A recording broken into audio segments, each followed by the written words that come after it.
Así que bienvenidos a todos. Los invitamos a presentarse y contarnos de qué país nos visitan. Antes que nada, me presento. Soy Vanina Estrugo, soy representante regional de Amica Escuela de Negocios y soy coordinadora de esta maestría, este máster en gestión de la economía circular y medio ambiente. Les voy a presentar a nuestro director, el señor Daniel Robles. Él es ingeniero en minas y es presidente de la Asociación de Empresas de Medio Ambiente de la región de Murcia, además de ser el director de Amica Escuela de Negocios. Va a ser nuestro anfitrión, así que Daniel, te dejo con los asistentes. Muchas gracias a todos por asistir. Como he comentado, hoy voy a presentar el máster de gestión de la economía circular y el medio ambiente y tendremos una charla informativa con Antonio Bolada, que es director de la planta de tratamiento de residuos en la región de Murcia. Es delegado de la empresa Precero, que pertenece a la multinacional Swart, en la región, y la charla va a ir de gestión de lixiviados de un vertedero de residuos no peligrosos. Antes de hablar un poco del máster, me gustaría presentar a Amica. Amica Escuela de Negocio nace en 2002. Llevamos, por tanto, ya más de 23 años. Y es verdad que nuestras primeras maestrías fueron precisamente en medio ambiente. Fueron un máster en gestión de consultoría ambiental, se llamaba, y un máster de gestión de calidad y medio ambiente. Siempre hemos estado muy ligados al medio ambiente. De hecho, Amica es ambiente y calidad, es como empezamos. Luego, a los 2 años, con una alianza con la Universidad Politécnica de Cartagena, iniciamos el MBA, el MBA, del que también está en periodo de matriculación, en su 15ª edición. Y en verdad, este máster de gestión de la economía circular nace de la necesidad de formar a líderes, formar gestores del nuevo cambio que el mundo necesita. El mundo necesita cambiar el modelo económico, de un modelo económico lineal a un modelo económico circular, donde aprovechemos todos los recursos, donde busquemos la eficiencia de todo, de materiales, de gestión del agua. Lo iremos viendo durante el curso de este máster. Y nace, aparte, asociado a una serie de conceptos que también se irán viendo en el máster. Hablaremos también de cambio climático, eh, de huella de carbono, de gestión del medio ambiente. Hablaremos de innovación, incluso llegamos a hablar de nuevas tecnologías asociadas a la gestión ambiental. Y es que estamos hablando de economía circular. Y cuando hablamos de economía circular, mucha gente lo confunde todo simplemente con residuos, que evidentemente hablaremos de residuos en el máster, pero en el máster es que hablaremos de muchísimas más cosas. Vamos a hablar de eficiencia, eh, de materiales, hablaremos, como he dicho, de agua, de minimización. Llegamos a hablar también de marketing verde, de ciudades sostenibles, incluso vamos a hablar de finanzas sostenibles, que es que de hecho hemos hecho una charla recientemente, ¿no? La finanza sostenible es un nuevo concepto de la Unión Europea y que está avanzando y que va a hacer que cualquier empresa que busque financiación pues tenga también además que demostrar lo que son el cumplimiento de unos mínimos ambientales, ¿no? Y así eh, vamos también a ver que este máster está muy alineado con todas las políticas de la Unión Europea. Y es que a nivel mundial la Unión Europea ha tomado protagonismo y una de sus líneas estratégicas es el cambio de modelo económico. Y su modelo nuevo económico es el modelo de la economía circular. De hecho, la Unión Europea ha puesto encima de la mesa el Pacto Verde, que lleva dentro de ese Pacto Verde una cantidad de dinero de 1 billón con B, o sea, 1 millón de millones de euros de presupuesto para que el cambio de modelo económico pues salga adelante, ¿no? Entonces, desde luego hay muchísimas oportunidades. En todo esto es un reto, Hay objetivos tanto 2030 como 2050 y todo esto lo vamos a ir viendo en el máster. De hecho, el máster tiene una serie, es ya su 7ª edición. Tengo que decir que es título de la Universidad Europea Miguel de Cervantes. Esto implica que los que hagan el máster, la titulación, recibirán un título de la MICA Escuela de Negocios, pero también un título de la Universidad Europea de Miguel de Cervantes que vendrá apostillado, que puede venir apostillado y es válido perfectamente en cualquier país del Convenio de La Haya. Inicia en abril de 2025, su duración son 12 meses, con clases los sábados, todos los sábados hay clases y hay un seguimiento con un campus virtual. Por tanto, su modalidad es 100% online. Lo que pasa es que en las clases se puede compartir con los profesores, hay un completo cátedra de profesores y se puede hablar con ellos, incluso preguntar después. Hay ejercicios que hay que ir haciendo por módulos y habrá también un proyecto fin de máster, un proyecto que después de los 12 meses hay que presentarlo pasados 2 o 3 meses después de la finalización de lo que son las clases lectivas. Pero no os preocupéis porque durante el máster ese proyecto se irá haciendo. Iremos teniendo tutorías durante el curso para que el último día de clase prácticamente el proyecto esté hecho a falta de plasmarlo sobre papel o sobre digital para enviárnoslo. ¿Vale? Estos son los módulos del máster. Hay un primer módulo de entorno económico y de la economía circular. Todos los conceptos, los planes, que es un plan estratégico, el entorno económico mundial, nacional, regional. El módulo 2, que es el más largo, habla de gestión de residuos, habla de eficiencia energética, habla de gestión del agua, sistemas de gestión ambiental, ISO 9000, EMAS, innovación y ecodiseño, acelerando el cambio con tecnologías exponenciales. Hay un módulo también de legislación de la economía circular, que hablaremos de legislación europea y también latinoamericana. Muy importante todo lo relacionado con el marketing, porque la economía circular no sería posible si no viene asociado a la comunicación, tanto a nivel empresa como a nivel ciudades y ciudadanos, ¿no? Hablaremos de emprendimiento verde, veremos casos reales de empresas que han nacido ya siendo circulares, ¿vale? Hablaremos de gestión del cambio climático, aprenderemos a calcular la huella de carbono y a todo lo que son los desafíos del desarrollo sostenible. Habrá un ejercicio, por cierto, de cálculo de huella de carbono.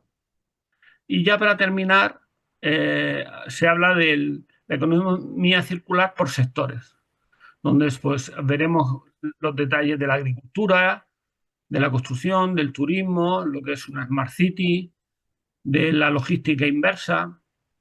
Un poco haremos un repaso, pero ya centrándonos en los sectores ambientales. Y como he dicho, al final del máster, los alumnos tienen que afrontar o presentar un proyecto fin de máster y defenderlo ante un jurado. Y ya el máster pues, será concluido 1 año y 3 meses después del inicio del mismo. Opcional, pero homologado también por la universidad, hay una experiencia que la hacemos en Murcia. Los alumnos, de hecho ahora en febrero, tenemos un grupo. Normalmente aprovechamos, es en febrero porque es la época estival en la zona sur de Latinoamérica, en el que se visitan empresas circulares nuevas y visitaremos también una depuradora, visitamos también el vertedero que dirige Antonio Igualada, visitaremos también varias empresas y por la tarde daremos unos talleres pues muy enriquecedores, como pone aquí, ¿no? Dice, visita entre 6 y 8 visitas a empresas circulares de Murcia, talleres. Estaremos alojados en un hotel, pone 3 estrellas, en verdad es de 4 estrellas, el Hotel Florida Blanca. Habrá una cena también de despedida de todos los participantes y una certificación de este módulo opcional. Y si Daniel, necesitáis, sí, me gustaría, antes de que termines la presentación, agregar un par de comentarios para que se lleven del máster. Es muy importante que sepan que tenemos una comunidad muy activa. Como saben, en las maestrías es muy importante la parte del networking con otros profesionales. Este máster tiene alumnos y graduados de 12 países que están en contacto de manera diaria, cotidiana, a través de nuestra comunidad de economía circular, nuestra comunidad de Amica en WhatsApp. Tenemos un grupo por cada edición del máster. La edición que inicia en abril de 2025 será la séptima edición de esta maestría. Y hay además un grupo por país y hay grupos por distintas temáticas de interés para que puedan conversar. ujú, A partir de esa comunidad se generan negocios, alianzas, amigos, encuentran socios, empleados para sumar a sus proyectos y han surgido proyectos maravillosos que han sí, realizado a partir de su proyecto final de máster, conociendo a sus compañeros en la maestría, convirtiéndose luego en socios y hoy teniendo esa empresa que llevan adelante como caso de éxito. Así que, nada, es una prueba de que es muy importante el tema del networking y los contactos que hacen en la maestría. pues muchas gracias También, por la sí, puntualización, sí. también quería comentarles que en el caso del módulo opcional no participan solamente los alumnos de la edición que está en curso, sino que todos los alumnos y graduados tienen la posibilidad de sumarse a esta edición, a la edición que se vaya a hacer del módulo opcional. Todos los que no lo hayan hecho en su momento pueden sumarse para hacerlo cuando lo deseen. De hecho, está pasando esto con el grupo que va a comenzar ahora en febrero. Y Eh, para cerrar, Quería dar que apuntaran tu teléfono, aunque sé que le vas a mandar un email a todos eh, con un poco la información del máster ya detallada, con los profesores, toda la información y seguro también le vas a mandar el enlace de este vídeo, del vídeo de, exacto, ¿vale? exacto. Luego de la charla, cuando tengamos a disposición la grabación, les voy a hacer llegar toda la información. De todas maneras, yo estoy por aquí. Cualquier duda que tengan, también podemos conversarla al final, luego de la charla de Antonio Igualado. Estoy para responder sus consultas. Muy Gracias. bien. Y muchas gracias a todos. Voy a dejar con Antonio Igualada. Bueno, ya he dicho que es ingeniero industrial y delegado de Precero en la región de Murcia, pero también decir que ha dirigido también otra, ha estado en otras empresas como Ferrovial y otras siempre manejando más de 500 personas a tu cargo, ¿verdad? Sí, sí. Bueno, voy a empezar, me parece. Venga, Buenas tardes, buenos días. Y nada, presentarme, soy Antonio Bolada, aunque ya Dani me ha dejado en muy buen lugar. Eh, Soy ingeniero de profesión, aunque la parte técnica es verdad que la he ido obviando con el tiempo, centrándome sobre todo en la parte de gestión empresarial, ¿no? Como ha dicho Daniel, llevo pues, más de 25 años en el mundo de los servicios. Empecé con la construcción y me di cuenta que la construcción luego hay que mantenerla, luego esos edificios que hay que mantener, hay que dotarlos de servicio. Y hace 15 años entré en el mundo del residuo como gestión medioambiental y la verdad que tiene menos glamour seguramente que otros sectores, pero sí puedo asegurar que engancha, ¿no? Es un área que compone cualquier o todas las partes de la gestión empresarial, la parte económica, la parte ingenieril, que no olvidemos siempre ha sido mi origen, y luego la capacidad de gestión y de poder crear, ¿no? Yo hoy voy a hablar bueno, la gestión de los lixiviados dentro de un vertedero. Es un área que, bueno, en Europa tiene sus días contados el mundo del vertedero porque la tendencia es que vayan a desaparecer en los próximos, o al menos reducir a unos niveles importantes en los próximos 10 o 15 años. Y el reto es muy importante, ¿no? Aún así, es verdad que los vertederos han sido y serán uno de los grandes herramientas que tenemos dentro del mundo del residuo. Bueno, la charla la he estructurado en tres partes. Bueno, qué es el lixiviado y cómo se produce, qué tratamientos de lixiviado conocemos y manejamos de forma habitual y bueno, algunos casos prácticos pero ahí ya pasaré muy de pasada, de instalaciones de las que comentaremos. No entraré en grandes aspectos técnicos, intentaré ser que entendáis el concepto y más que entrar en detalle cualquier cosa, luego pues el turno de preguntas por mi correo electrónico os puedo intentar contestar, en la medida de lo que sepa, claro. Bueno, el balance hídrico dentro del vertedero es esencial. Imaginaros eh, que es una piscina en la que un vaso en el que no solamente está el residuo, sino hay muchísimas otras partes como arena, maquinaria, fuerzas atmosféricas, incluso sismos, ¿no? Como puede ser en el caso de Murcia, que estamos en una zona con gran riesgo de actividad sísmica y como dejó patente en el 2011 el terremoto de Lorca. Eh, el tratamiento de los lixiviados dentro del vertedero es un talón de Aquiles, no solamente por el coste que conlleva, sino porque realmente es una reducción de volumen y no olvidemos que el vertedero, su principal actividad es recibir el residuo y no perder, y nuestra labor es optimizar la capacidad del vertedero para lo que nos pagan, que es el residuo. A priori, claro.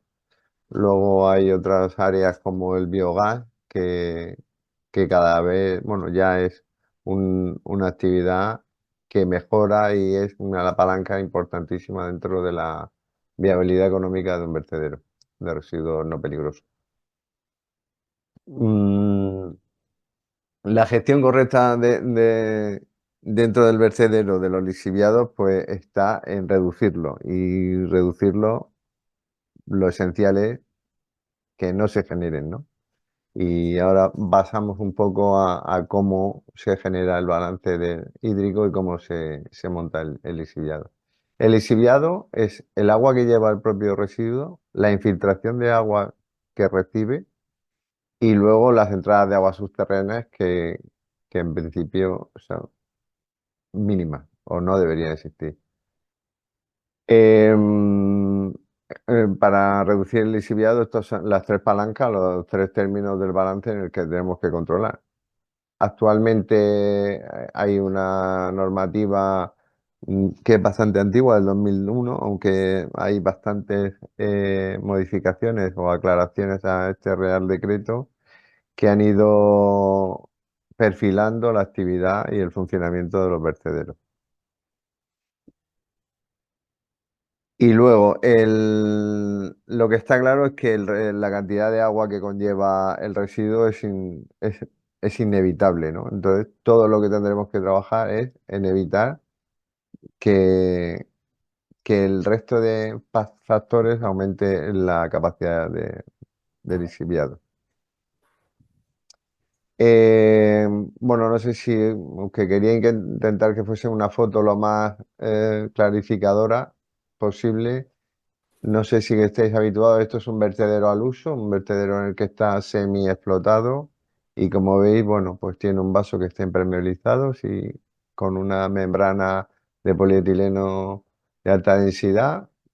Y es que no quiero entrar muy en detalle de cómo se construye el vertedero, pero bueno, la esencial es que garantizamos de distintas maneras esa impermeabilización.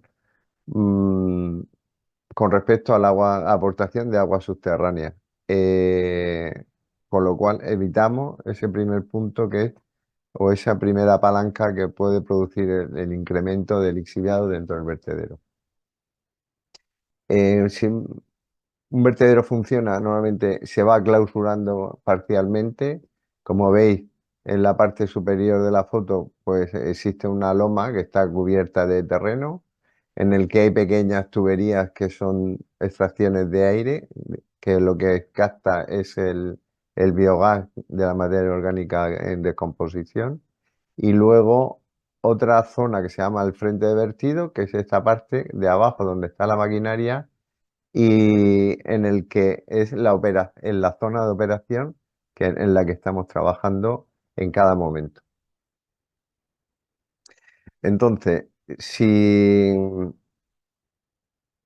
realmente lo que queremos controlar es la aportación de agua, en nuestro punto más delicado y con más factor de inclusión de agua es el frente de vertido o la zona que no tenemos clausurada. Entonces, aquí he vuelto un poco a detallar cómo funciona o cómo se construye el vertedero. Veis, esta zona de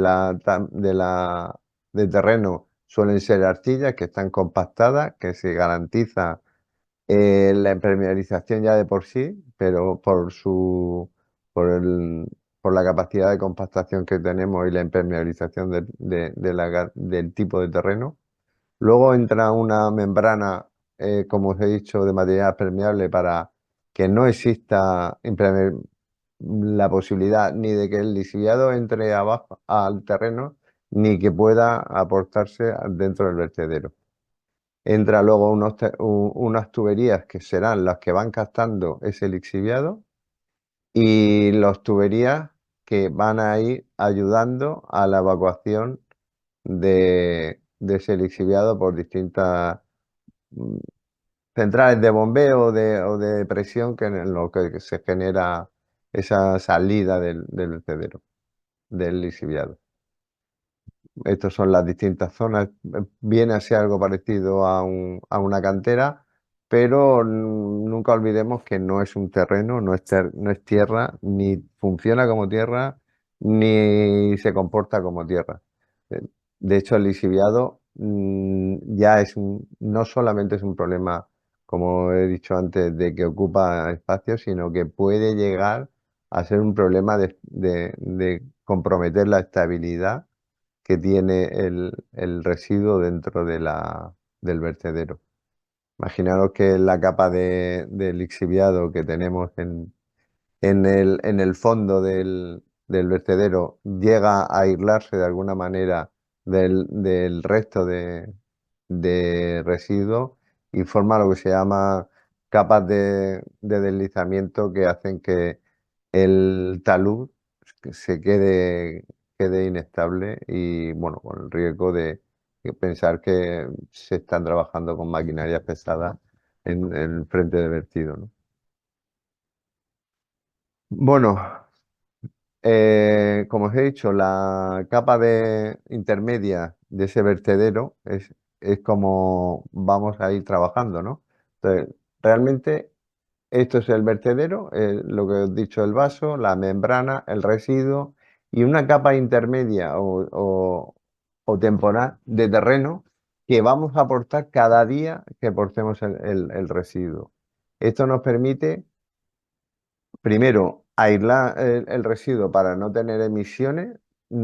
A la vez no sale el biogás, que no nos olvidemos, nuestra obligación es retirarlo para poder evitar emisiones de metano a la atmósfera y a la vez optimizar la gestión del vertedero, aprovechándolo normalmente en energía eléctrica con motores de biogás, ¿no? Y turbinas.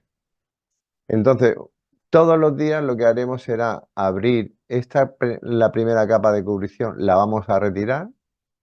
Siempre intentaremos que sea el menor tiempo posible, sobre todo para el tema del gas, pero básicamente, y en el caso que nos ocupa en esta charla, es intentar reducir la posibilidad de que el agua entre, ¿no? bien con el rocío, bien con las lluvias. Murcia, para los que no conozcáis, está en el sureste de España. Es un clima desgraciadamente cada vez más árido y la lluvia pues testimonial y, y no es el mayor problema, pero una zona en el norte de España como puede ser Zarrabechu o el vertedero de Zaya, el efecto de tener esta ventana de aportación abierta más tiempo del necesario implica una aportación de agua importante, ¿no? Y una vez que esto vas trabajando, una vez que has hecho la aportación de residuos, volverás por ese mismo día con el material que has intentado retirar en la máxima posibilidad, volverás a meterlo y irás cubriendo el vertido todos los días. Siempre, bueno, esto es un poco más técnico, pero hay que intentar que esta capa nunca quede de forma intermedia, de forma continua, porque suele ser arcilla y, como digo, funcionan mal. El cálculo de la estabilidad de los vertederos está pensado en que se trabaja con más de un 95% de material de residuo, cada vez, gracias a Dios, menos orgánico, pero sí, no se considera que hayan grandes aportaciones de tierra, ¿no? Bueno, pues vuelvo a insistir en el lixiviado, ya el vertedero, tenemos claro cómo funciona, tenemos esa zona que siempre hay, que es una zona clausurada o clausurada, en el que ya tenemos nuestra vegetación, tenemos nuestra capa de arcilla o de material plástico, dependiendo de las circunstancias de cada vertedero. Lo tendremos de una manera y luego, por otro lado, tendremos la fase de explotación en la que tendremos las áreas abiertas en las que estamos trabajando y las áreas de cubrición intermedia. Bueno, luego veréis la presentación, pero bueno, para que tengáis claro, en cada una de las zonas el lixiviado se produce y se mantiene de distinta manera, ¿no? En la zona de clausurada, el lixiviado es el agua que tiene el propio residuo más la infiltración de agua que viene aportada de la lluvia. En la zona, esto genera que finalmente, por concretar la infiltración, es la lluvia que tenemos, que tendremos, que como digo, que en la zona en la que yo he estado trabajando en los últimos años no tiene gran impacto. Luego tienes la evaporación, que sí que nos ayuda a reducirlo. La transpiración que tienen las plantas, es decir, al final no dejan de extraer agua de esta zona y la aportan al entorno. Y luego la escorrentía, que si hemos hecho y construido bien el vertedero o hemos clausurado perfectamente el vertedero, haremos que este agua, que ante las posibles lluvias, no vuelva, no llegue a penetrar y vaya a una cuneta perimetral y no tenga afección. Creo que no lo he dicho, indicaros que el gran problema dentro del vertedero es que cualquier cantidad de agua que entra en contacto con el lixiviado automáticamente adquiere la categoría de lixiviado, con todo lo que conlleva el gasto adicional de tratamiento, y sobre todo en esta zona, como digo, el aprovechamiento de agua es algo fundamental, ¿no?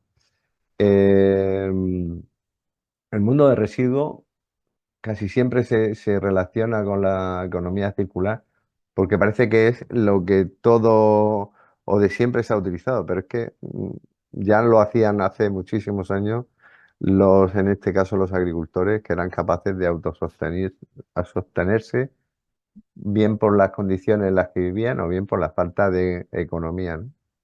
O económicas que tenían. Bueno, la cuestión es que el lixiviado finalmente tendremos una carga importantísima, que es el agua que tiene el propio residuo, y en la que si somos rigurosos, habremos trabajado antes de que lleguemos al momento de la clausura.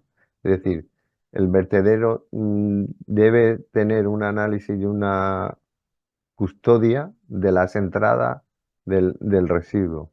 De modo que cuando veamos que existen grandes flujos en el que el material orgánico o material que viene, como se ha dado el caso, de zona de playa, que viene muy húmedo, tendremos que intentar que no meterlo dentro del vertedero sin haberle hecho un pretratamiento, que normalmente será un tratamiento térmico para que evapore, ¿no? Desgraciadamente, como sabéis, ha habido unas grandes lluvias en la zona del sudeste o del este de España y, y esto que nosotros lo vivimos en el 2019, os puedo asegurar que es un gran problema, ¿no? Porque esa cantidad de residuos que se recoge en las calles, en esos coches, bueno, los coches no, pero esos muebles que se recogen llenos de fango terminan, desgraciadamente, aunque se trituren, en el vertedero y tienen una aportación de agua brutal, brutal, que lo veremos en las consecuencias dentro de unos años en los vertederos de la zona. Bueno, como os digo, si hemos trabajado bien, eh, el- la escorrentía y la impermeabilización del vertedero, haremos que las escorrentías, en el caso de las áreas clausuradas y con cubrición, sean cero. Y desgraciadamente en la zona de explotación, pues no tendremos capacidad de transpiración vegetal. Al final, el lixiviado viene a ser el 95%, si hemos sido escrupulosos en la construcción y en la explotación del vertedero, el residuo. Esto cuando está clausurado, cuando está abierto, está claro que la lluvia es fundamental y será una parte importante que nos afecta. Y si somos, como digo, rigurosos a la hora de área de la cubrición intermedia, como os enseñaba anteriormente, no abriremos más zonas o más ventanas de aportación que las estrictamente necesarias para que esta capacidad o esta generación de lisillado sea la mínima.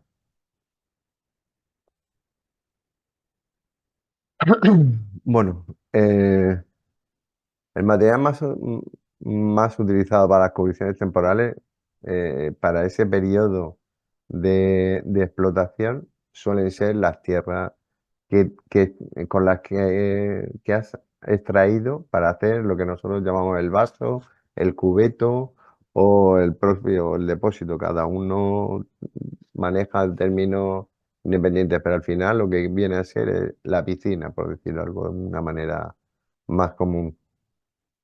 Eh, Normalmente el vertedero se busca sobre muchísimos factores, son los que condicionan la ubicación de un vertedero, pero los principales son el tipo de terreno.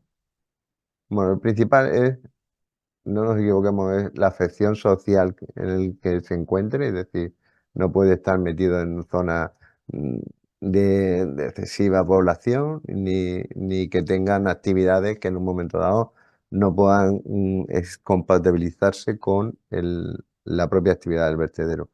Pero dentro de lo que buscamos es que sean zonas con unos terrenos impermeables, principalmente arcilla o roca, pero en este caso nos llevaría a emplear material o medios de construcción que encarecen el vertedero y luego buscaremos zonas en el que no exista posibilidad de aporte de agua o de contaminación en ramblas o cauces subterráneos. Cuando no existen ese exceso de tierra, pues bueno, mm, buscamos tierra colindante y las utilizamos del mismo modo de lo anterior. Últimamente el bioestabilizado, que para que no sepáis, el bioestabilizado es la materia orgánica del residuo en unas plantas de tratamiento mecánico, se extrae y se composta. Desde hace aproximadamente unos 6 o 7 años, la normativa europea exigió o impuso que este material ya no podía ser un, un compost y está registrado como fertilizante y limitó su actividad para encomiendas agrícolas o forestales. Esto ha ido pasando el tiempo y realmente lo que se está utilizando actualmente es para enmienda agrícola dentro del vertedero para hacer la cubrición y mantener la impermeabilización y al mismo tiempo mm, que de algún modo funcione como sustrato para la vegetación que debemos aportar o implantar en las zonas clausuradas. Ya en zonas con una pluviometría muy elevada, la zona pues, en España del norte, en el que no sabría deciros el margen de lluvias, pero bueno, ya no solo la pluviometría exacta, sino también el entorno en el que se encuentre, hará que podamos llegar incluso a utilizar materiales plásticos para cerrar el vertedero, tanto en la cubrición final como en la cubrición de semi-explotación. Al final siempre buscamos será reducir la escorrentía y la posibilidad de que el líquido, el agua, entre dentro de la zona, por decir algo, contaminada del vertedero. Bueno, como os digo, la cubrición temporal con tierra tiene ventaja e inconveniente y he intentado ponerlas en valor para que os quede claro porque no son decisiones que aporten por una sola razón. Vienen a ser un cúmulo de distintas facciones o posibilidades que nos ayuden a tomar la decisión. Bueno, la aportación de la cubrición con terreno o en tierra de la excavación, pues es que pues tan clara, es un recurso muy cómodo, muy fácil y, y que nos permite utilizar hasta incluso la misma maquinaria que tenemos en la excavación, nos permite aportarla en la operación de llenado y de compactación. Eh, pero es verdad que no siempre son tierras tan buenas como para reducir al máximo la infiltración. Lo que os decía es que antes, estas tierras, si no se retiran bien en esta zona de vertido y llegamos y vamos dejando restos de tierra dentro de la cubrición, podremos llegar a crear capas que hagan perder la estabilidad e incluso con el lixiviado hacen que las bombas no funcionen bien, las capas de filtrado se obturen y básicamente lo que puede parecer una operación muy sencilla es una palanca muy complicada de arreglar una vez que se ha hecho mal. Luego hay otras posibilidades, como os decía, una geomembrana de polietileno de alta densidad o baja densidad, dependiendo un poco del espesor. Esto, bueno, pues la principal ventaja, más que nada, esto suele ser implícito por una zona, y como veis, incluso en la foto he intentado reflejar, pues ese verde que hay alrededor, porque hay una pluviometría, una lluvia bastante elevada. Em, el inconveniente, aparte de que es caro porque necesita un personal muy especializado, necesita que el frente de vertido se haya trabajado de modo que permita una regularización estándar y muy plana del material y que se pueda aportar de forma eh, regular. Las irregularidades, como puede ser pendientes muy inclinadas o importantes, hacen que no funcione bien. Eh, Daros cuenta que si esta pendiente es elevada, al final las escorrentías hacen que arrastre gran parte de los terrenos que no siempre, que siempre nos vamos a encontrar, que son zonas de clausurado.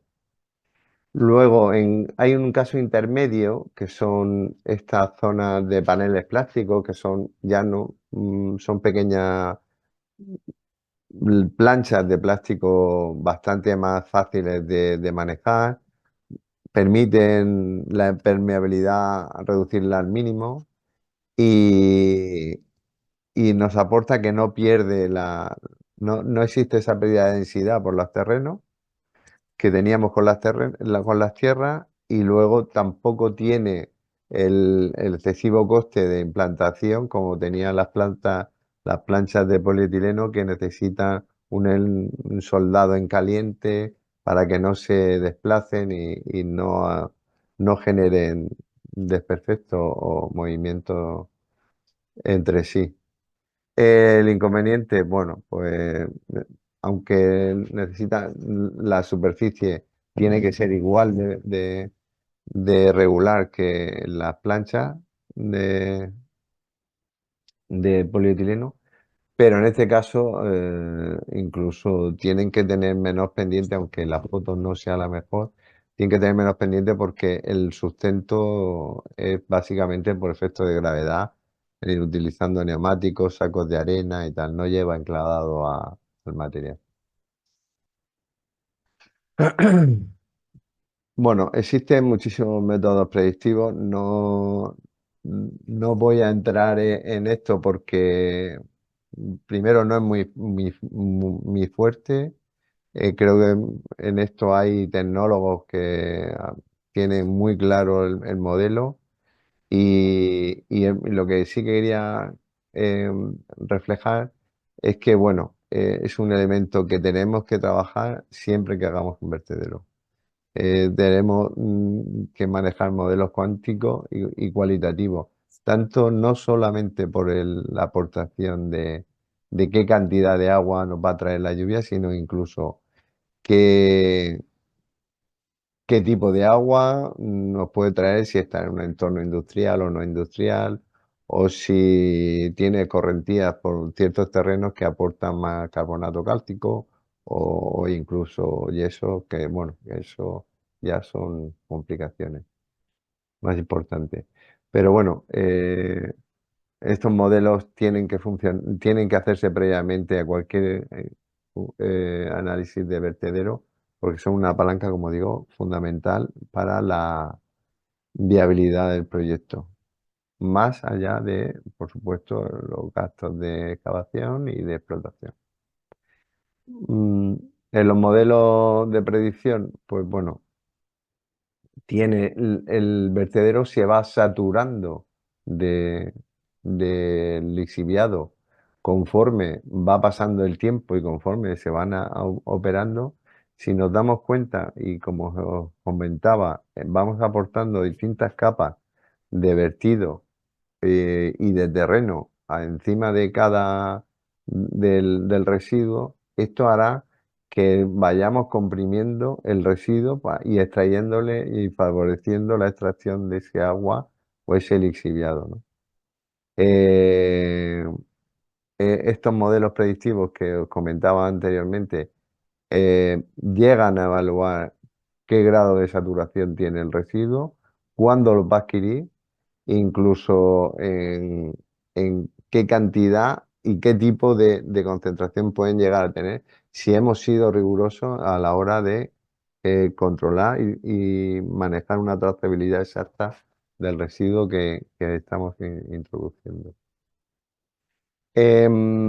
Dicho ya o hablado de cómo se genera el lixiviado y cómo hay que evitar que dentro del vertedero se mantenga o se genere, os voy a dar una pequeña pincelada también de los distintos tratamientos que existen para el lixiviado, ¿no?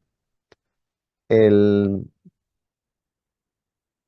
La composición estándar de un lixiviado está clara, ¿no? Tiene un material de cubo por encima del 50%, tiene cantidades de nitrógeno como parte más complicada de gestionar por el tema agroalimentario y bueno, ya distintas sales que dependerán del tipo de residuo en el que nos encontremos. Y luego, bueno, pues existen metales pesados, bueno, metales más que metales pesados y otras fracciones que cada vez se encuentran más, que son plásticos dentro de microplásticos dentro de ese líquido.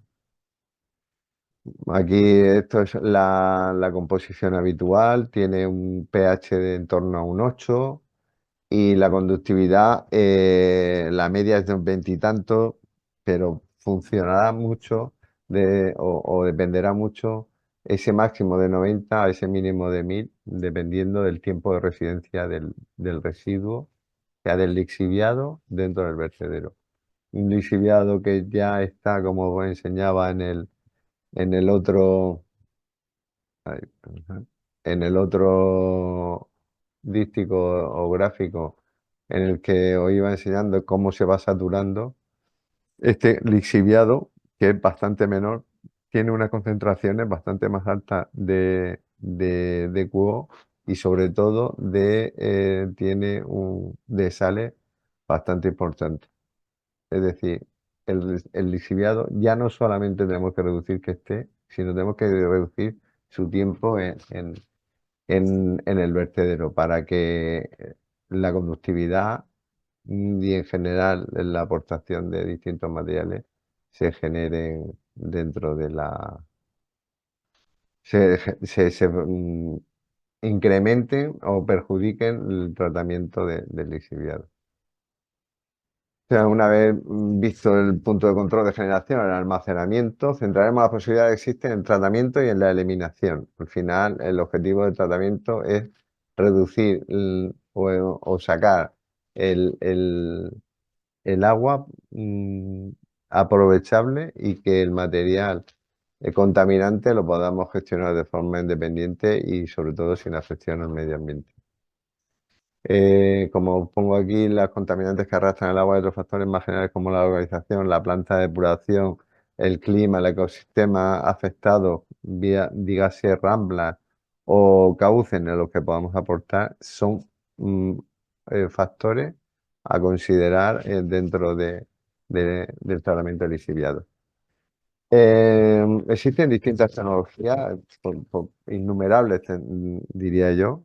Dependerá sobre todo de, de lo que os he comentado antes, de esa cantidad que tenga, de qué tipo y dónde lo tenga. Yo normalmente trabajo o se suelen separar dos grandes tratamientos, tratamientos térmicos y tratamientos biológicos, por un lado, como aquellos que tienen menor inversión y, y con un clima de menos a más lluvioso, es decir, los tratamientos térmicos como evaporación, condensación o el secado simplemente eh, tienen bastante menor inversión y suelen trabajar muy bien en entornos muy poco húmedos y conforme vayamos avanzando se va incrementando la inversión hacia abajo y la necesidad de estos tratamientos dependiendo de la cantidad de humedad que tengamos en el ambiente. Eh, en la zona del sureste se suele trabajar con este modelo, tanto el térmico como el biológico. Biológico no tanto más allá de estos dos puntos, por el tema de la estabilidad del lixiviado. Mm, las plantas de ósmosis inversa, la verdad que funcionan bastante bien y siempre y cuando tengas una accesibilidad a la energía es rentable pero bueno, al final son patrones que, como veis, existen muchísimos o bastante, no muchísimas, tecnologías disponibles y que iremos eligiendo dependiendo de por un lado, estos serían las distintas tecnologías y los distintos factores que tenemos dentro de nuestro lixiviado. Si tenemos muchos sólidos, si el EQ es alto, si existe gran capacidad o gran cantidad de amoníaco o sales, o como se ha dado el caso, en algún caso se da que existen aceites o grasas, pues porque hay zonas que ha habido aportación de entorno industrial y pueden generar ese tipo de aportaciones que no ayudan. Y luego os he puesto un pequeño comentario de los inconvenientes o lo que hacen elegir este tipo de actividad o este tipo de tecnología. Si tienes cargas bajas de sales, si por ejemplo, como os decía, que el AMOSI tienes un pretratamiento, una limitación en la condensación de entrada, es decir, si tuviéramos grandes concentraciones o sea, grandes condensaciones de sales, la planta de OMOSI no nos va a aportar una mejora en el aspecto de poder. mm, Todas estas tecnologías lo que van buscando es separar el agua del concentrado, de modo que el agua pueda llegar a ser, no llega nunca a adquirir los parámetros de agua potable, pero sí que se da, vamos, nosotros hemos llegado a utilizarlo como aportación en forestal, como tratamiento para evitar para el riego de carreteras de tierra, incluso para la limpieza de viales y carreteras, sin ningún tipo de problema. Eh, no sé, Dani, cómo voy de tiempo, que a lo mejor, porque me acabo de dar No, cuenta que muy el bien. tiempo tú tenías 40 minutos aproximadamente. Vale, pues entonces me quedan 5. Voy a intentar ir rápido y como os decía, el nitrógeno va a ser uno de, a ver, dada la complejidad. Como decía, os vengo diciendo, no hay decisiones ni tomas de tratamiento únicas, suelen ser combinaciones de distintas eh, tecnologías. Por ejemplo, en el caso del que yo he estado trabajando durante varios años de Caña Hermosa, pues teníamos una balsa de evaporación, teníamos un pretratamiento de, de filtrado y luego hemos llegado a trabajar inicialmente con unos secados por manga en el que aprovechamos el calor eh, de los motores de biogás, de los gases de escape, en el que hacíamos generar una pequeña, por decir algo, como una torre de refrigeración, una lluvia controlada sobre un flujo de aire caliente que habíamos calentado previamente por esos tubos de escape de motores. Estamos hablando de motores que en el caso este eran tres motores que generaban 3,5 megavatios de electricidad. Son motores con una alta capacidad de una potencia elevada. Eh, Al final, una de las grandes, una vez hecho o reducida la cantidad de agua aceptable, luego vas buscando también que tu concentrado no llegue a tener una cantidad de concentración de, de sales que lleven a ser un residuo peligroso, ¿no? Entonces tampoco tienes que llegar a tener un concentrado en el que sea caro o complicado de manejar, pues porque necesite un transporte especial, porque sea excesivamente ácido o o que lleve a la imposibilidad o a la necesidad de llevarlo a grandes distancias, ¿no? Eh, aquí he intentado reflejar en un croquis o en un cronograma, en un diagrama de flujo, lo que te va a llevar a ir a la selección de estos tratamientos del exiliado, es decir, la calidad de ese lisiado, si lo vas a tener de alta o baja condensación, si lo vas a poder eh, llegar a aportar a un efluente de tu entorno, eso no lo dirá también la legislación, y el medio en el que va a recibirlo, hay entornos en el que el aprovechamiento de agua o el entorno natural te permite aportar el agua en unos parámetros que no son tan difíciles de conseguir dentro de procesos como la ósmosis inversa o el filtrado de manga. Luego la cantidad, es decir, tú no puedes plantear si tienes un vertedero de 20 o 30 millones de metros cúbicos, tratar con plantas de ósmosis ese lixiviado que vas a tener dentro, porque es inviable el, el tratarlo en tiempo y forma, ¿no?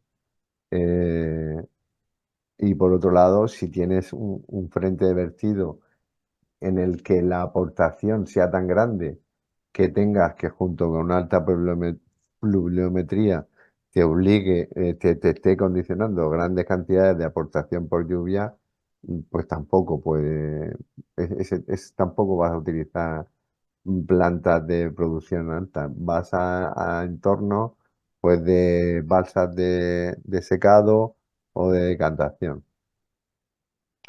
Eh, También lo que os decía, si tienes capacidad de tener energía eléctrica a un bajo coste porque eres productor de tu propia energía, como es el caso de Caña Hermosa, que es un centro autosostenible eléctricamente y hídricamente, pues tendrás posibilidad de montar plantas de ósmosis, podrás utilizar las mangas de Niro, como comentaba, o, o otras fuentes. También hay quien ha llegado a cubrir, hay paneles o ejemplos de paneles solares sobre el vertedero una vez cubierto, pues para mejorar o optimizar las inversiones o el gasto operativo de esta recuperación. Por supuesto, pues las dos palancas importantes, qué capacidad de inversión tiene y cuál es tu previsión de vida para ese vertedero, ¿no? O esa instalación. Hay instalaciones que debido a la composición del lixiviado no van a permitir que la instalación supere los 10 años y si la inversión es muy alta, pues como podéis entender, no vas a optar por ahí. Luego, perdona. En los costes operativos más vuelven a incidir, es decir, si tiene una instalación en la que está aislada de la población, el tema personal de recursos humanos va a ser alto por las aportaciones, no te va a resultar cómodo ni barato tener operarios trabajando en el centro. Eh, Del mismo modo que no te va a costar daros cuenta que muchas de estas tecnologías son tecnologías que conllevan mantenimientos altos, caros y realizados por personal muy concreto que no siempre incluso están en tu país de origen o en el que se está implantando. Pero bueno, y por último, hay el último factor que yo creo que es importante es dónde tienes ubicado ese vertedero, ¿no? Si al final tienes un vertedero que está muy alejado del entorno de tu proveedor, en este caso, que sería el tratamiento de los inertes o del concentrado, pues no te interesa hacer apuestas por instalaciones muy, muy, muy óptimas en el aspecto de que purifiquen o saquen, dejen el agua muy muy limpia a la hora de tener un gran hándicap de salida del concentrado. Y como os decía, bueno, pues no existe solución única, ni milagrosa, ni tampoco es reproducible con los factores de uno más uno, son dos, ¿no? Incluso hay instalaciones que según en su momento de vida, en vertederos que necesitan en un momento dado unas instalaciones, porque daros cuenta que un vertedero suele, bueno, lo normal es que tenga entre 20, 25, 30 años de explotación y 40, dependiendo un poco el volumen, si el llenado suele ser más o menos el estimado en las explotaciones. Pero luego, según la reglamentación en España, estás obligado a mantenerlo y a explotarlo y a custodiarlo durante 30 años más, ¿eh? O sea, no es algo que el día que lo cierras te desentiendes de él. Incluso existe una dotación económica de explotación en el que garantizamos a la administración a través de avales la disponibilidad de todos estos recursos de cara a esos 30 años de clausura o post-clausura. Eh, Vuelvo a incidir en los 4 modelos que tenemos. En este caso, lo que quería haceros ver un poco es dónde vamos a llevar lo que hemos sido capaces de extraer, si vamos a poderlo aportar con posibilidad a hacer un vertido o a no vertirlo, ¿no? Hay instalaciones en el que, como os decía en Cañada, que ese agua es aprovechable y no te representa un problema sacarlo. Hay otra en el que puedes aportarlo a un colector porque tiene zonas de riego que te permiten ese tipo de uso para el agua que eres capaz de extraer y incluso a cauce público, aunque estas dos últimas de cauce es muy, muy limitado. Y en el caso de un colector de salmuera, pues viene caso en el que puedes tener una salinera o algún tipo de salmuera, extracción de sal mineral, algo que es bastante inusual. El modelo A, que es lo que os decía, se basa este es el modelo, ¿no?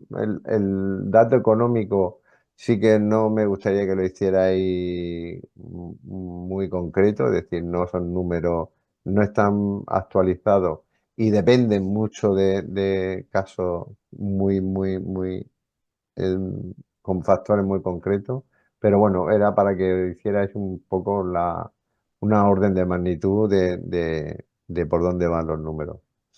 El modelo A, en el que no tiene sin vertido, es decir, eres capaz de aprovechar el agua y el concentrado es relativamente bajo de cara a trabajarlo dentro de tus instalaciones, pues bueno, pues es una evaporación atmosférica con balsa, con distintos procesos de, de favorecer esa evaporación y estos son costes de inversión y de tratamiento así como de mantenimiento. En este caso los límites son poco restrictivos, los del agua que pueda llegar a sacar. En este son tratamientos biológicos y sacas un fango biológico y un vertido al colector. Este colector, pues bueno, va a aguas fecales y es capaz de tratarlo una depuradora. Esto en principio nos ayuda a manejarlo con facilidad. y aquí ya entramos en plantas con bastante más complicación, con bastante más inversión y en el que veis la capacidad de producción vienen a ser muy parecidas, 50 metros cúbicos día, pero las inversiones en los costes de tratamiento van en los dos primeros muy a la par, a partir del tercero y cuarto, el coste de tratamiento se multiplica por 10 y la inversión, en este caso, la verdad que la estimación es considerando factores muy propicios para el aprovechamiento. En, en este tipo de instalaciones en el que entras en una oxidación química y físico-química, son para cantidades muy pequeñas, aunque parezca eh, el 50 metros cúbicos es porque se ha fijado como parámetro, pero el incremento del coste operativo en este es mucho más alto. Aparte de mucho más costoso y mucho más inestable o factible de verse afectado. Y bueno, ya distintas plantas que hay en instalaciones que tiene mi compañía en la que trabajo, pues tenemos un secado térmico, aquí está Fuenpiedrala, que es una zona, como veis, un entorno húmedo con grandes vegetaciones, en, en el que la escorrentía es muy controlada. Luego tiene unidades de evaporación pues bastante más costosas y veis que son verdaderas instalaciones industriales. No es aquello de un agujero. En este caso es un tratamiento de una evapocondensación con una ósmosis inversa. Estos son el aprovechamiento del calor de los motores. Estos son tres motores de generación de biogás en el que a través de una unidad de manga eh, calientas el aire y le eres capaz de aportar aire para favorecer la evaporación o evapocondensación. Y luego, pues, mira, por ejemplo, en Larrabechu, pues el entorno es en plena montaña. Aquí el tratamiento biológico es una planta de osmosis inversa buscando la optimización del agua para, para aportarlo al cauce. Y bueno, estas son distintas eh, instalaciones que como veis hay bastante. Lo que quería es que vierais que cada instalación tiene una unidad de sistema independiente y mezcla de distintas actividades. Y por mi parte, muchas gracias. Aquí tenéis mi correo si tenéis alguna duda. Y espero no haber sido muy coñazo o muy duro, pero como me dijeron una vez, el residuo no tiene glamour, pero ayuda a pagar hipoteca. Sin duda. Y además el mundo de los residuos da muchos puestos de trabajo. Quizá dentro Sí, del mundo de la economía circular lo que más puestos de trabajo da. sí es lo más habitual y lo que parece que domina la economía circular, pero realmente es la consecuencia de una mala planificación, porque el residuo, la economía circular tiene que trabajar en que no se produzca, no en cómo gestionarlo. Exacto, exacto.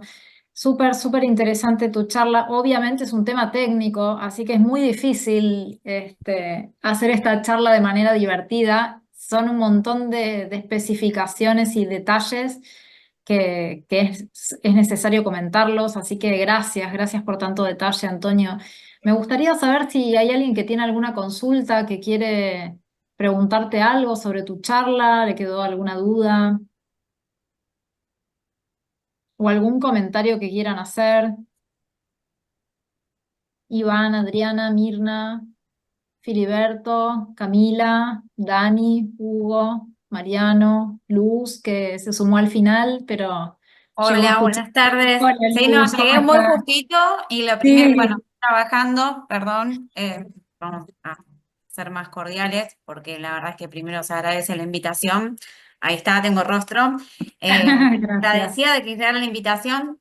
Soy técnica superior en seguridad y higiene y me recibí el año pasado en gestión ambiental. Entonces, para mí es como fundamental porque atraviesa ambos campos y aunque sea el pantallazo, cuando vi la planta y las fotos dije, yo tengo que guardar este correo y lo tengo que molestar amorosamente y preguntarle, porque obviamente cuando dijiste que hubo mucho tecnicismo era como, es a lo que uno viene, ¿no? Así que bueno, agradecida de que por lo menos tengo el contacto, los datos y ya lo estaremos molestando, Pero pero además muy agradecidos. vas a tener el enlace Sí, del vídeo, lo vas a poder ver entero. Sí, sí, no te también preocupes, Luz, te lo compartí a un par de voy a enviarles. compañeros. Así Sí. que estaría buenísimo que lo manden. Sí, sí, cuando tengamos disponible la grabación, les voy a enviar a todos los inscriptos el link de la grabación con la información además completa de la maestría, así que van a recibirlos todo en su correo. Bueno, muchas gracias. Gracias a vos por participar. Acá en el chat, algunos más tímidos nos dicen Adriana, muy agradecida, muy interesante. Mirna Parodi dice sin preguntas por aquí. Adriana dice que es un horario complicado, que se retire en unos minutos. Sí, es complicado cuando tenemos interesados de tantos países diferentes. Encontrar una hora que sea cómoda para todos es difícil. Esperamos sepan entender eso. Por eso hacemos la grabación y luego les compartimos el video completo para que puedan verlos tranquilos y consultar la información también. A mí me Ahí gustaría va, preguntarle dice, una cosa a sí. Antonio, porque Antonio nos dice que evidentemente intentamos que no haya residuos, pero eso no parece una utopía. No, no, si no digo que no sea, que no haya que producirlo, que desgraciadamente es una utopía, pero si somos capaces de diseñar un residuo en el que puedas integrarlo con más facilidad, por ejemplo, que parece absurdo, ¿habéis pensado en la cantidad de tipos de botella para un detergente de lavar ropa?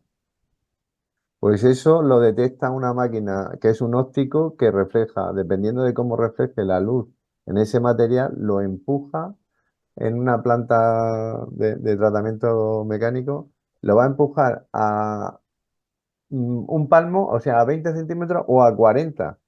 Eso en décimas de segundo. Mm, Conseguir que ese flujo de luz para todos los tipos de botellas sea similares es muy difícil. Si tuvieras todas las botellas de la misma manera, es que podrías hacerlo hasta mecánicamente. Eh, Pero claro, entras en el mundo del marketing, de la optimización, de los objetivos, de producción, etc, etc. Pero bueno, en España hasta hace 2 años en el plástico, el PET, no se podía utilizar el reciclado. Eso es algo absurdo. Claro, ahí Luz dice de la cantidad de polímeros diferentes que existen y no se integran. Yo estoy de acuerdo con lo que dice Antonio. Creo que el comentario que decía de no generar residuos tiene que ver con la frase de que el mejor residuo es el que no se genera. Por Ujú. eso creo que iba por ahí su comentario anterior. Y es cierto, si nosotros trabajamos en el ecodiseño y en el repensar o pensar los productos antes de hacerlos, o pensar nuevas maneras de hacerlos, nuevas maneras de usar packaging y buscar elementos que sean biodegradables o que sean más fáciles de procesar, o hasta lo que dice Antonio recién de tal vez unificar los tipos de envases para que puedan ser más fácilmente clasificados y más fácilmente procesados luego como materiales, reduciríamos un montón los residuos finales. Creo ¿Cuánto, que es clave. cuánto de lejos estamos en cumplir los objetivos que ha marcado la Unión Europea en España? Uf. de reciclaje. En España Y muy lejos, muy lejos. Muy lejos a unos niveles de, pues mira, os voy a decir, en los próximos 5 años tenemos que bajar casi el 50% o mejorar el 50% de recuperación. Y en los próximos 10, el 90%. Wow. Imaginen si ustedes están tan lejos en España, imaginen la situación de América Latina, con otras problemáticas que hacen mucho más difícil el tema de los residuos, ¿no? Con otras problemáticas más urgentes a nivel social. Eh, Este, es pero sí, sí. mucho más lejos, pero creo que es tremendamente necesario que trabajemos en estos temas con una visión positiva y de mejorar todo lo que se pueda, porque no tenemos otra. Mm, sí, y bueno, el vertedero que me he centrado sobre todo en el vertedero y esto es tirar piedras a mi tejado, es un almacén de residuos, es un almacén de materia prima, tanto plásticos que estamos desechando como para ser recuperados, como para ser energía. O sea, ya hay trabajos de valorar la apertura de vertederos antiguos para buscar el aprovechamiento de los plásticos existentes o de que sea un materia orgánica, o sea materia, que sea un combustible. Los que somos algunos peinamos ya unas cuantas canas en la película de Regreso al Futuro, no sé si recordáis aquello que le daba, que no sé si en Hispanoamérica se llamaba así, pero que aportaba el coche, el DeLorean, que funcionaba, El el DeLorean. DeLorean, DeLorean, que movía en el tiempo, se alimentaba de basura. Ujú. sí, Pues, maravilloso. Hay muchísimas, muchísimas cosas por hacer y los residuos son una fuente de materiales tremenda. Lo ideal sería que no los produjéramos en tanta cantidad, pero creo que estamos bastante lejos como humanidad en general de los objetivos que necesitamos alcanzar. y Pero ya bueno, una pregunta incómoda para Antonio. ¿Y la a ver, incineración o no incómoda? No, no, hay que intentar, incineración lleva connotaciones muy negativas. Es una valorización energética, lo tengo clarísimo y yo soy muy apuesto por esto, ¿no? Es una instalación, es aportación de calor y generación de electricidad. En Europa nos hemos dado cuenta que somos realmente débiles. Dependemos del resto de Europa o de parte de África. Cuando la guerra de Ucrania nos quedamos sin gas y tuvimos que darnos cuenta que la materia orgánica genera gas y no hemos puesto las pilas. Algo que en Alemania ya lo tenían desde hace 20 años. Pero es que la energía eléctrica la estamos generando con carbón, bueno, carbón ya no, pero con material mm, Fósil. eh, fósil y estás enterrando otro para que se muera ahí y que lo guardes durante 40 años. Cuando hoy por hoy la valorización energética, si pudiéramos decir que fuese una línea recta, de cada 100 metros de instalación, 10 metros son realmente la combustión y los otros 90 son el control de gases. Es decir, existe unos controles importantes. Hay una Antonio, pregunta tenemos la mano de, levantada de Iván. Iván, podés abrir el micrófono y te escuchamos. Hola, buenas tardes por acá. Oye, sí, pues este tema del reciclaje, de la gestión de residuos, de las energías renovables, me vienen millones de cosas en la cabeza, pero puntualmente nosotros acá tenemos una ley que se llama la REP, que está enfocada en la valorización de residuos que están jerarquizados en una prioridad. Partimos con los neumáticos, vamos a seguir con los envases retornables, envases de plástico, después vamos a seguir con otros tipos de residuos, así sucesivamente. Apunta muy alto. Y resulta que acá en Chile todavía estamos con valores de gestión de residuos muy bajos. residuos municipales, residuos domiciliarios. Marcel Santó, un académico de la Universidad Católica de Valparaíso, hizo un estudio que determinó que en Chile se paga aproximadamente entre 8.000 y 10.000 pesos, lo que serían unos 8 o 10 euros por tonelada de residuos dispuesta en relleno sanitario, siendo que la realidad debería ser casi el doble, entre 14 y 18. ¿Cuánto están pagando ustedes en Europa por la gestión de residuos? Disposición principalmente, porque la recolección y transporte, me imagino que como allá, como acá, se lleva gran parte del costo de gestión de residuos. Pero a esos precios, el reciclaje no va a ser más barato, va a ser más caro incluso.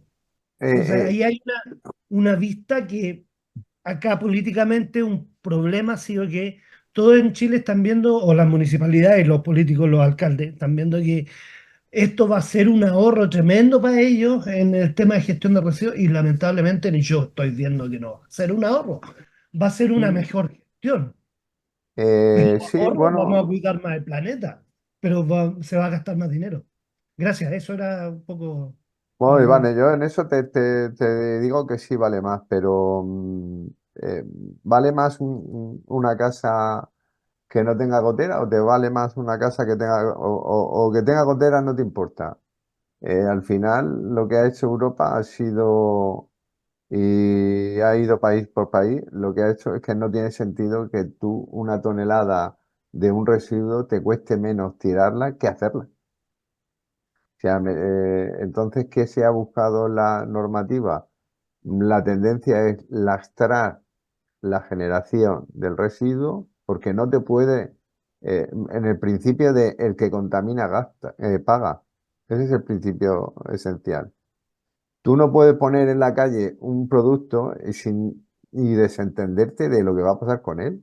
Entonces, tú pones una botella, a partir de ahora, cuando pongas una botella, te tienes que hacer cargo de la parte que te toca, de ese material que o que vuelva o que se gestione correctamente. Lo que han hecho los municipios aquí, el gobierno ha sido lastrar o imputar nuevos impuestos al tratamiento del residuo que se hace incorrectamente y con ese dinero hay que intentar, que no siempre se consigue, que se reinvierta en la mejora de instalaciones que permitan abaratar la recuperación. Es decir, el que lo hace mal paga 5 y el que lo hace bien, esos 5 le va a repercutir para que tenga, si no menor coste, el mismo coste de hacerlo bien que de hacerlo mal. Eso es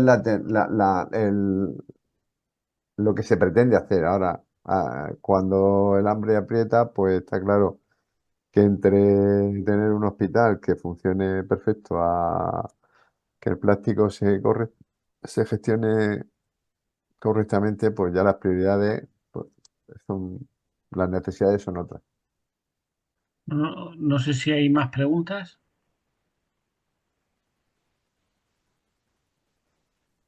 Bueno, de todas maneras son, por lo menos en España, las 8. Entonces creo que estamos ya fuera un poco de hora, así que me queda dar las gracias a todo el mundo por su asistencia, por haber estado aquí estando en la charla de Antonio Borrada. Por supuesto, Antonio, muchísimas gracias por esta charla que nos ha estado explicando este apasionante mundo de los residuos.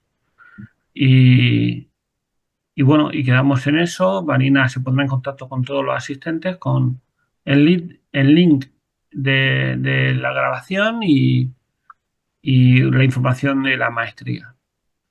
Y espero veros en la 7ª edición del Máster de Economía Circular. Ojalá, ojalá así sea. Gracias a todos por participar. Un placer, Antonio, tu charla.